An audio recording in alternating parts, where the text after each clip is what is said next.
Kasi pag bumunga, may bunga na. Pag bumunga yung ating ubas. Okay, ito po ay mayroon pa rin dito. Oh. Wow!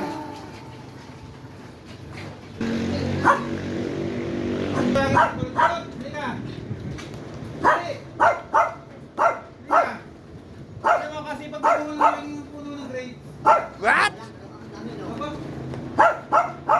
Try natin pumitas at kung matamis. Gumitas ka na yun. Tikman natin. Dali. Ha? Okay, tikman mo. Bugas na yan sa ulan. Tikman natin. Sarap. Ang dami ko pa ng puno, ano? Papakuha ko lang ng isang linggo. May bunga na naman eh. Nagtasapatas pa tayo. Bakit? Hindi pag bumunga rin. Tingnan mo ta, huwag ka sa mataas sa as, baka matamis-tamis yung. Yan. Tingnan mo yan. Sana umiyak. Ha? Sa dulo, mas malaki. Mas malaki dyan sa dulo. Ba? Ang sarap. Mga guys, oh. Hindi pag bumunga rin yung aking puno ng grape. Magtawag ako ng mga kaibigan natin, tol. Ah, sige.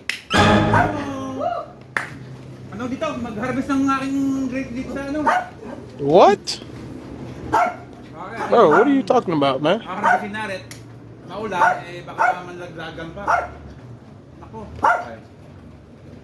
Nakakuha lang ng gunting. Kaya nakapunta ng gunting at ating harvestin na ito mga ito. Oh, puta eh. Talaga naman. Pare-pare ko. Tatlo. Pato ba? Oh, dahan-dahan baka manlaglag tayo. Lalagay ko muna din eh. Lalagay ko muna baka manlaglag. Ito ay oh. Oh. Ay oh. Ito talaga masipag bumunga. Naku, nalaglag pa. Sabay pa.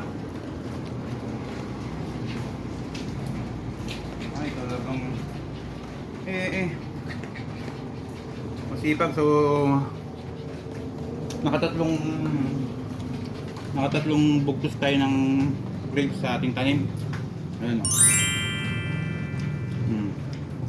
May pakita kay Mahal. Aba, sabi kay bumunga. Mahal! Mahal! Mahal! Bumunga na naman ang ating grapes doon. Bakit? Oo. Bakit mo siya susunda? Ang sipag bumunga. Ano? Ayo, tatlo eh. Nung isang araw kakakuha ko lang. Eh ngayon meron na naman bunga. Abay, diba na naman si Utoy nito mga kalayas ayo. Kakakuha ko lang ng isang linggo. Ngayon may bunga na naman oh. Talagang mas...